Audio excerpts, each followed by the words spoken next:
Cette émission vous est présentée par Rousseau Métal, Choix Radio X et XPN.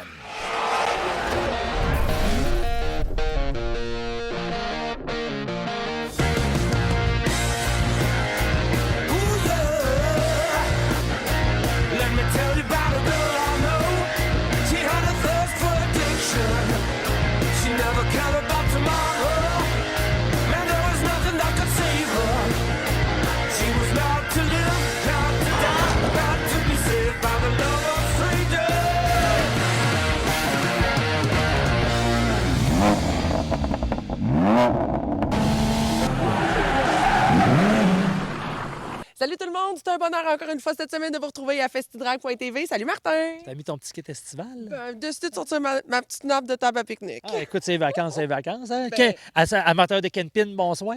J'allais dire une coquinerie, mais je ne la dirai pas. Non, Cette regarde, semaine à l'émission, cette semaine à l'émission, on s'en va du côté du Super Tour. Eh oui, écoute, des courses d'accélération, vraiment, c'est le championnat est serré cette année, c'est vraiment le fun. Une entrevue aussi avec notre chum Doom Fugère qui vient nous parler du retour du Rally Cross, baby. Bien sûr, un petit saut aussi à l'autodrome Granby. Faites du bruit. On fait du bruit. Faites du bruit. On est avec Daniel Langto, un vétéran dans le monde du drag au Québec, champion du Super Tour, multiple champion en Napierville.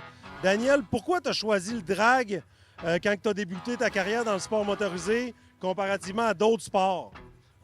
Ben dans le fond, c'était bien simple. Premièrement, j'aimais bien gros la mécanique. Et puis après avoir roulé dans la rue, je me suis bien rendu compte que mon cerveau n'était pas assez intelligent pour ça. Fait que j'ai acheté une première voiture de course, j'avais 21 ans. Puis ça fait 41 ans de ça déjà. Je pense que c'est une vraie passion. Si tu fais juste venir ici parce que tu aimes ça, tu t'offres pas longtemps. Moi, je pense qu'il faut que tu sois réellement un passionné. Parce que c'est difficile, la compétition, ça a juste comme pas d'allure, puis c'est ça qu'on aime. Tu partages le volant avec ton fils aussi maintenant, je crois. Oui, mon fils, mais mon fils, naturellement, comme tous les gars qui ont 30, 31, 32, ont des enfants, puis il est là moins souvent. J'espérais qu'il serait là bien plus souvent que ça, mais au moins quand il est là, je pense que le gars, il fait le job. Il est compétitif aussi. Parle-nous de ton bolide, parce que tu es une personne qui change souvent de bolide. Mais là, ça fait quelques années que tu compétitionnes avec celui-là. Parle-nous un peu, le modèle de véhicule, le moteur, c'est quoi les temps sur le quart de mille, sur le 8e de mille, c'est-à-dire? Ben écoute bien ça, c'est un Malibu 1980. Oui, je change souvent de voiture, mais sérieusement, c'est un peu comme un nouveau challenge. Puis j'en ai fait une genre de petite business. J'emmène les chars, d'après moi, à un certain niveau. Puis il y a des gens ou des compétiteurs qui n'ont pas, mettons, le temps ou le talent d'en faire. Fait que dans le fond, j'ai les bonnes opportunités de vendre mon véhicule, tu sais. Ça, c'est un Malibu 80 avec un 515 pouces cubes à l'alcool, Powerglide naturellement, ainsi de suite. Ça roule 5,50 sur le 8e de mille au-dessus de 122 000 à l'heure. Puis c'est réellement compétitif. Puis c'est un range que moi j'aime parce qu'à 80 du temps à peu près, à 5,50, tu pars deuxième qui peut te donner des fois l'avantage de la red light de l'autre côté. Je pense que tout ça, c'est des choix personnels. Tout le monde a sa petite poutine, puis tout le monde pense qu'ils ont raison. Fait que celui qui a raison, c'est celui qui est avec le chèque à la fin de la journée. Ça ment pas. Daniel, as-tu des gens que tu aimerais remercier, commanditaires, membres de la famille? Écoute bien ça, c'est bien sûr que ma femme en premier, c'est bien normal. Elle endure toutes nos niaiseries, comme toutes les femmes des gars qui sont ici à peu près, parce que c'est un sport qui est bien égoïste. Mon garage me commandite naturellement le centre du mécano. Et puis Beluga, qui est une grosse compagnie d'excavation dans la Fermont, tout ça, qui est un bon chum à moi, Robert Lapointe. Fait que c'est pas mal ça qui est mon affaire. Parfait, merci Daniel. Bienvenue à l'autodrome de Montmagny pour la course numéro 5 NASCAR Canada, le Burnix 125. La première ligne est constituée de Marc-Antoine Camiran et de Will Larue à l'extérieur. Donald Teach, Alex Labbé et Kevin Lacroix complètent le top 5.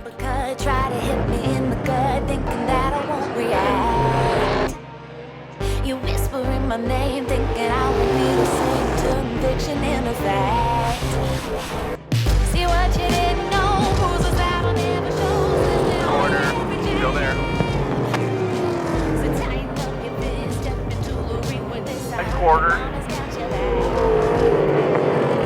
Inside, he's there.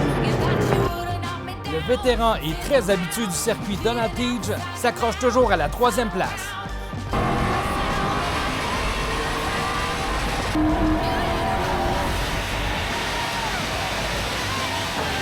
Le meneur de l'épreuve, William Larue, dans la voiture 45, s'amène dans les retardataires.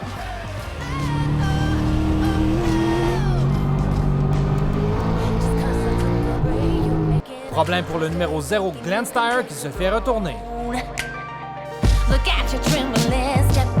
En fin de course, le duel est amorcé entre le numéro 45, Will Larue, et le champion en titre, Marc-Antoine Camiran.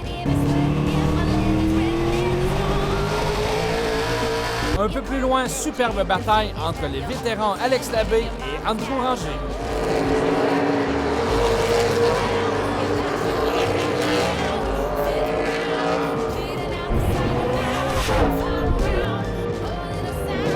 Sortie de piste pour le numéro 69, Dominique Scrivo. À la relance, c'est toujours Marc-Antoine Camiran à l'intérieur de Will Larue.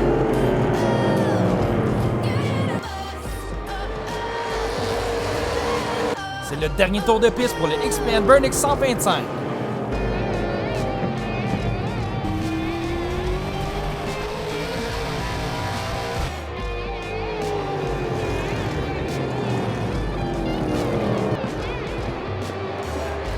Autre victoire de Marc-Antoine Camiran.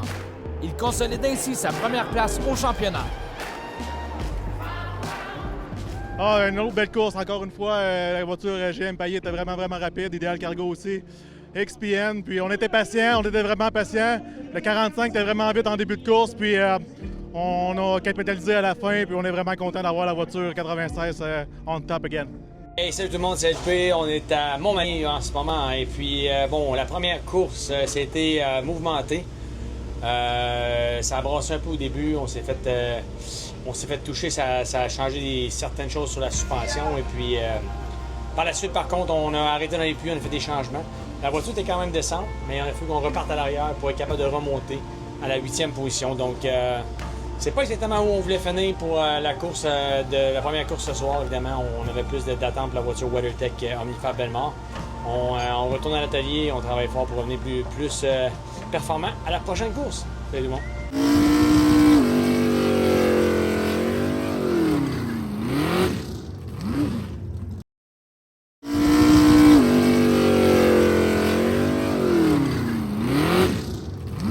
On s'en va rencontrer notre chum Dominique Fugère du Grand Prix de Trois-Rivières qui a rencontré le pilote de Supermoto Nelson Junior Moreau pour vous maintenant à festidrag.tv.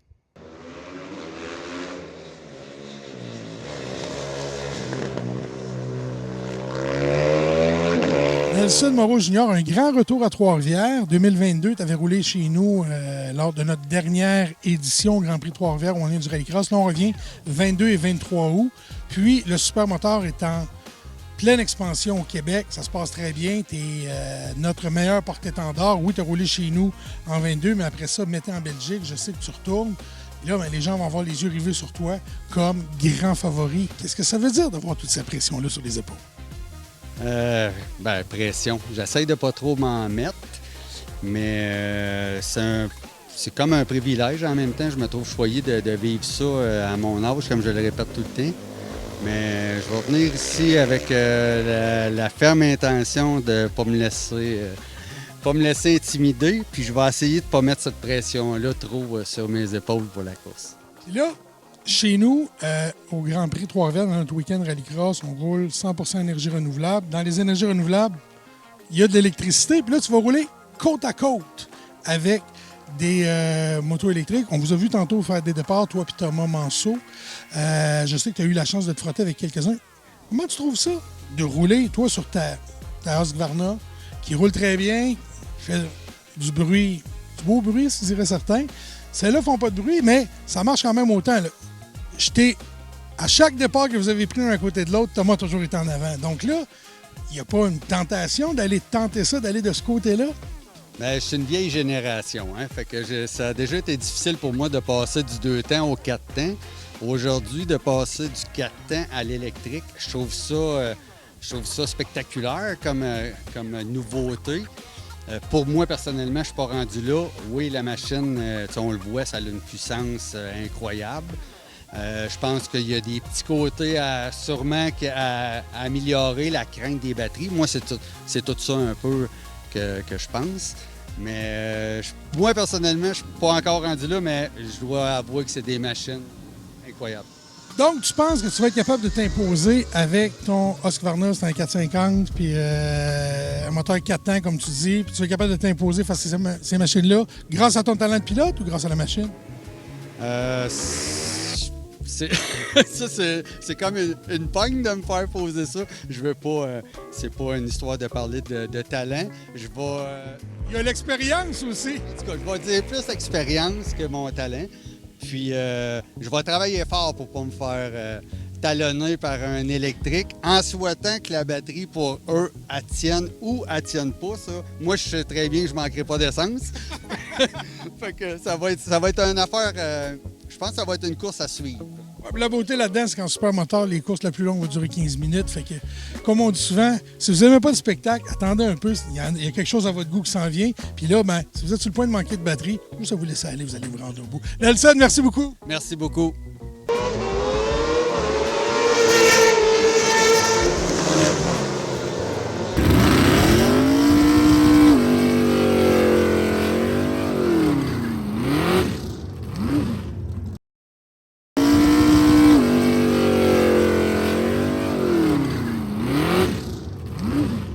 On s'en va rejoindre Sarah qui a rencontré Ben Morissette. On fait le tour du salon Autosport pour voir ses coups de cœur. Il y a du stock, c'est incroyable. Pour vous maintenant à festidrag.tv, Ben Morissette au salon Autosport de Québec. Toujours un plaisir de retrouver Ben Morissette dans le cadre du Salon Autosport de Québec. Et encore une fois, cette semaine, Ben, on découvre un de tes coups de cœur. Oui. Et là, je vais t'avouer que ben, ça me surprend comme choix, mais en même temps, c'est comme l'ancêtre de ton véhicule, de ton char à toi. Là. C'est l'ancêtre. C'est l'ancêtre? C'est l'ancêtre direct. C'est une Skyline. Exact. 72. 72. Pourquoi ce véhicule-là te parle particulièrement? J'ai toujours aimé les Skylines. Oui. Depuis que je connais ce modèle de véhicule-là, j'ai toujours adoré les Skylines. Donc, pourquoi j'ai une R35? Mais ça, c'est l'ancêtre des ancêtres de la Skyline. C'est les plus belles qu'ils ont jamais faites, les vieilles comme ça. Les GTR, à cause du cas, si un jour je peux permettre de mettre la main sur une, je vais tout donner ce que j'ai pour l'avoir. Qu'est-ce qui fait en sorte que ce véhicule-là est, je vais dire, rare? Quand tu dis me permettre, est-ce que c'est le côté financier ou c'est le côté qu'il n'y en a plus beaucoup de disponibles? Bien, si tu trouves une vraie Akouska match number, on va dire... puis ici, il n'y en a pas, il n'y en a jamais eu. Ici, Okay. on a eu Datsun qui ressemblait, mais c'est pas ça. C'est pas ça. Fait que une vraie Skyline 72, Akouska GTR, ça n'a pas de prix. Oui. Puis il n'y en a pas. Fait que si t'en veux, il faut que tu la fasses importer. OK. Puis là, tu sais, quand ça arrive, ça peut être toute une Ouais. catastrophe. Puis tu payes très cher. Tu sais, je veux dire, au Japon, il y en a plein. Mais c'est tous des anciens chars de course qui ont été battus, maganés. Puis ça vaut encore 100 000. Et quand même, hein? Pour un char tout croche, il va falloir que tu Qui est tout refasses. proche, qui va avoir traversé l'océan par conteneur, Exact. que tu te dis, tu pries fort, que tout ait bien été. Là. Exact. Puis, tu sais, Et- il n'y aura pas l'intérieur. là. Tu sais, il va être sa toast un char de course. Fait que là, il faut que tu te battes, trouver les pièces originales pour essayer de faire un char qui est complet. Puis là, ça se magasine pas par catalogue, mais quasiment, là. Ah, ça se magasine sur Internet, puis tu prends une chance. C'est ça. J'imagine. Puis quand je regarde les pneus, est-ce que d'origine c'était comme ça ou le propriétaire du véhicule, je pense qu'il est un certain Nicolas Tremblay, semble avoir fait des modifications? Donc, clairement, elle a été. C'est pas les roues d'origine, c'est pas les pneus d'origine. Bien, là, de toute façon, les pneus d'origine de 72, on va se le dire, ils étaient plus bons, là. C'est plus trouvable. Non. Fait que là, tu vois, elle a été un peu modifiée pour lui donner un look plus agressif. Oui. Mais elle est proche de l'original. Elle est vraiment très proche. Alors, comme quoi, nous avons un Ben Morissette heureux cette semaine de voir une Skyline au Salon Autosport. Yes. Merci beaucoup, puis ça m'a fait plaisir de t'amener ce char-là au salon. OK. Ben, Je suis une femme de même, moi. OK. Ben, à la semaine prochaine. Semaine prochaine. Et on se retrouve du côté de Granby pour la finale Pro Stock maintenant à festidrag.tv. Danny Vogel et Yves Hamel en première ligne. Dans la courbe numéro 4. On met les gaz, on est parti!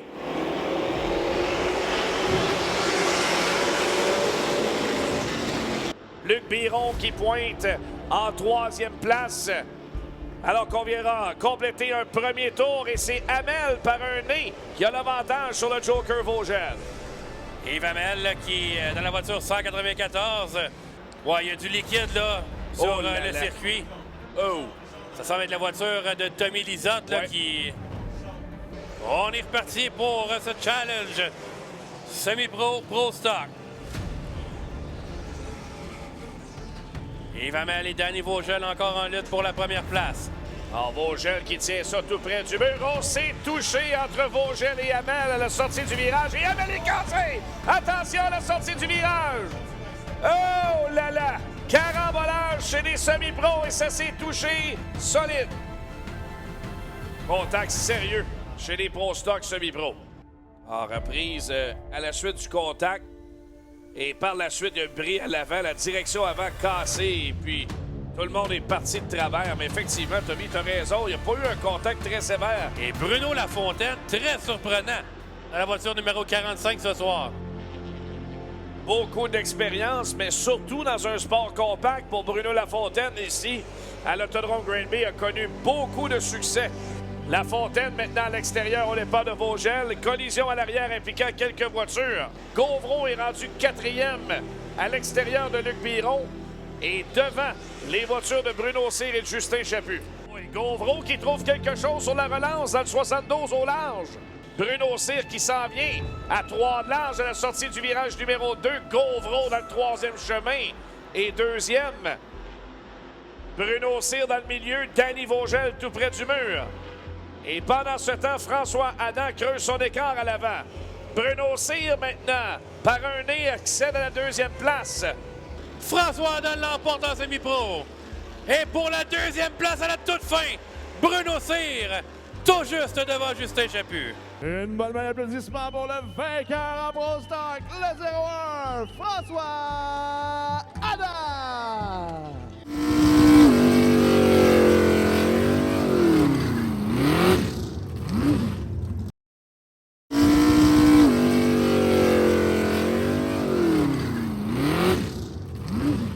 On a rencontré pour vous le pilote Jean Audet qui court en Challenge Canada cette année avec sa nouvelle Z. Il vient nous parler de sa passion pour vous maintenant à festidrag.tv.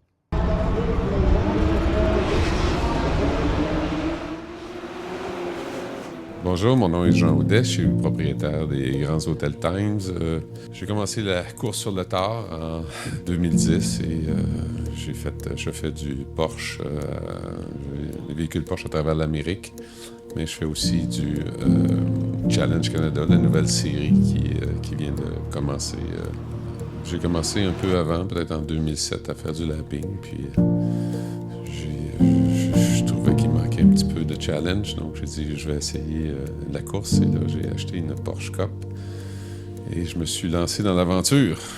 Oui, c'est bien sûr que les étapes, là, quand on commence à faire du lapping, ensuite il faut idéalement suivre quelques cours avant de commencer en course et après ça, quand on se lance l'aventure, l'idéal c'est de commencer d'un petit véhicule. Là. Moi j'ai fait l'erreur de commencer tout de suite dans une Porsche Cup. C'était difficile, j'étais pas bon puis je me suis stressé. Mais j'ai fini par passer au travers. Un jour, pendant la pandémie, au début de la pandémie, j'étais à Calaboogie. Il pleuvait toute la fin de semaine. J'étais avec ma Porsche et je voyais des gens se promener avec des Micras sur la piste. J'ai dit à mon chef mécano, j'ai dit « On a votre fun? » Fait que là, il m'a regardé de travers. Il dit « Vous voulez pas faire de la Micra? » J'ai dit « On n'a rien à faire, c'est la pandémie. » Fait que je suis allé voir le promoteur de la Micra. J'ai dit « Y a-tu une auto à vendre? » J'ai dit « Moi, j'ai rien à faire, j'aimerais ça. » Fait que j'ai acheté une Micra. Fait que j'ai fait une saison de Micra. C'est pas si facile qu'on pense, conduire une Micra, hein? C'est n'importe quoi. Et après, j'ai acheté une Sentra. J'ai commencé à faire du Sentra à traction avant, ce qui était vraiment pas quelque chose de facile pour moi. Je suis habitué avec des tractions arrière. Et puis là, j'ai encore ma Sentra, puis c'est quand même agréable, c'est quand même un défi. Mais là, je suis en Challenge Canada avec un beau 400Z, un beau véhicule. 400Z, c'est un véhicule assez extraordinaire pour le prix. Beaucoup de reprises, bonne tenue de route, les freins ont été modifiés aussi, donc beaucoup de freinage.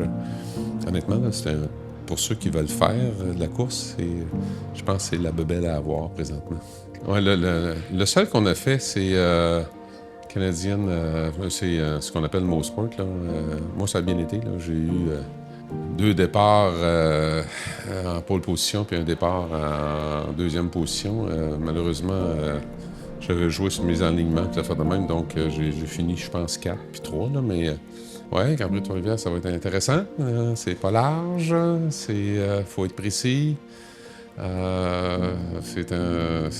Ça va être très intéressant, le Grand Prix de Trois-Rivières. On s'amuse beaucoup. La foule est très, très proche. On l'entend. La foule participe. Donc, c'est un bel événement agréable. C'est agréable d'être sur place.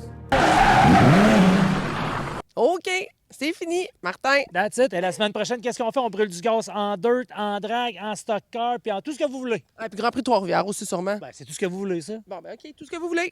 Faites du bruit. Bonne semaine. L'escale technique est à l'honneur. Ah ouais, on va mettre la table. Je vais finir par me réparer un joujou. Cette émission vous a été présentée par Rousseau Métal, Choix Radio X et XPN.